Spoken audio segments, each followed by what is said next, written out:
Salut à toutes et à tous et bienvenue pour le second et dernier épisode sur Gwenpool, la fusion de Gwen Stacy et de Deadpool. Tiens, une petite chose, j'ai vu plusieurs personnes dire dans les commentaires que Gwenpool n'avait aucun rapport avec Gwen Stacy. Alors, d'une certaine façon, c'est vrai, mais c'est aussi un petit peu faux. Je m'explique. Lors d'une célébration pour les ventes des comics de Spider-Gwen, plusieurs créateurs se sont amusés à créer différentes versions de Gwen que vous pouvez voir en ce moment. À la place de Gwenpool, on aurait très bien pu avoir Dr. Gwenge, ou bien les Gwengers.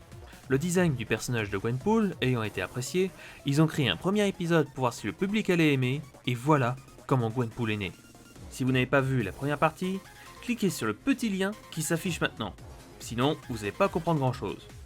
Pour les autres, c'est reparti pour son histoire. Alors que Gwen servait un client assez bavard en tant que caissière dans un cinéma, elle remarqua un énorme titre derrière elle. En rentrant chez elle, Gwen dessina deux petits personnages qu'elle semblait connaître. Alors qu'elle voyait toujours ses bulles de texte, elle ferma les yeux, se concentra et réussit à attraper le bord d'une case. L'instant d'après, Gwen se retrouva à toucher le front d'une femme légèrement perturbée. La jeune femme rentra chez elle et s'enferma dans sa chambre où elle essaya d'attraper le bord d'une case. Alors qu'elle était en pleine réflexion, elle remarqua que sa bulle de texte commençait à grossir à tel point qu'elle commençait à l'écraser contre une vitre. La bulle devenant si grosse, projeta Gwen à l'extérieur de chez elle qui tomba. Elle se retrouva à l'hôpital où elle discuta avec son frère sur le fait qu'elle pensait être toujours dans un comics. Alors que Teddy quitta sa chambre, Gwen réessaya d'attraper le bord d'une case. Après une légère réflexion, Gwen réussit à faire passer son stylo de case en case avant de l'utiliser pour casser le côté d'une case, créant alors une suite de cases infinie. Après quelques minutes à se voir à l'infini, Gwen passa la faille qu'elle avait créée pour se retrouver dans un monde reliant toutes ses anciennes actions passées de page en page. En se déplaçant de page en page, Gwen comprit qu'elle n'avait jamais quitté l'univers 616 et que la fausse dimension avait été créée par une version future de Terrible Eyes qui voulait l'empêcher de devenir une dangereuse psychopathe. Gwenpool se glissa dans la chambre de Teddy qui fut étonné de voir que sa sœur avait retrouvé la mémoire. Alors que ses parents arrivèrent, la jeune femme réussit à déchirer la fausse dimension, créant alors une brèche vers le monde 616, montrant alors à son frère qu'il n'avait jamais quitté le comics. Alors que Gwen était heureuse de se retrouver dans le monde 616, les versions futures de Terrible Eyes, le Doombot et de Miles Morales arrivèrent pour neutraliser Gwen pour éviter qu'elle ne devienne une dangereuse criminelle. Gwenpool réussit à prendre la fuite en déchirant une nouvelle fois le comics, se retrouvant une nouvelle fois dans le monde, reliant chaque page de comics.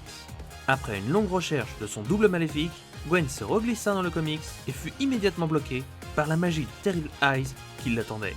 Alors que Gwenpool était bloquée, Miles Morales neutralisa la sorcière et emmena Gwen loin d'eux avant de la piéger contre une paroi avec sa toile.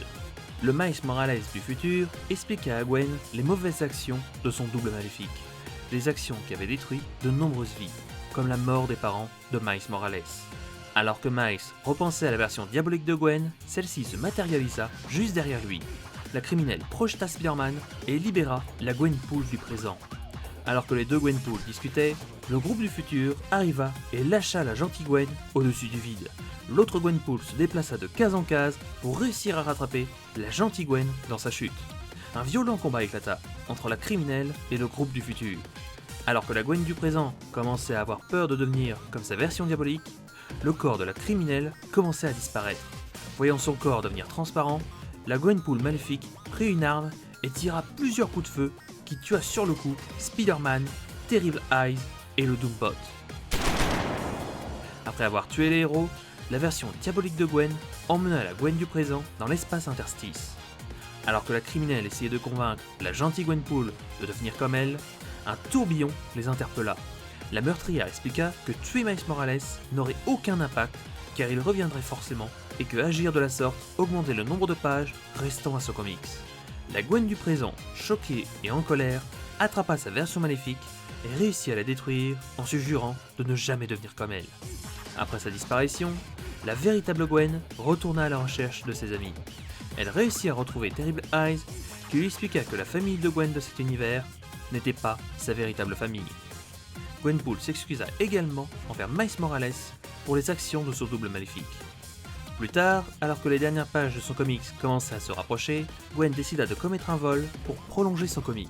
Avec l'aide de Batroc, Gwen s'infiltra dans un grand casino et décida de voler toute l'or détenue dans la chambre forte. Alors que son plan avait réussi, elle remarqua plus tard que le casino appartenait à un criminel appelé Nicolas Powell, plus connu sous le nom de Chance. Elle remarqua également que tout le mérite du casse revenait à Batroc et non à elle. Comprenant que cette dernière action n'augmenterait pas son comics, Gwen enlaça Batroc et lui dit au revoir. Alors qu'elle pensait qu'elle allait disparaître avec la fin de son comics, une voix l'interpella. Une autre Gwen qui était dans l'espace interstice lui révéla que son comics n'était pas fini. Elle emmena la Gwen du présent dans l'espace interstice et lui expliqua que son existence n'aurait jamais de fin.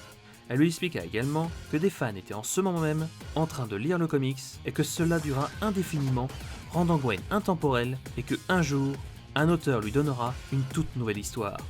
Dans une de ses dernières aventures, le Docteur Strange lui donna un petit bracelet lui permettant de savoir exactement combien de pages il restait avant la fin de son comics. Gwen profita alors de ces 14 dernières pages pour mener des aventures comme combattre l'invasion des Skrulls, aider plusieurs versions de Spider-Man à capturer le Bouffon Vert, confronter MODOK une nouvelle fois, sauver une jeune fan avec l'aide de Fin Fang Foom, sauver une nouvelle fois son frère, et pour finir, elle alla voir la jeune fan qu'elle avait sauvée qui avait vieilli.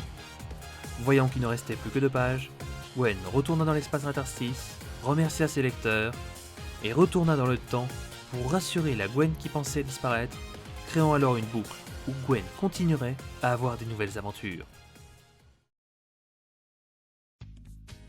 Après cette fin sympathique, on va parler de ses nouvelles capacités.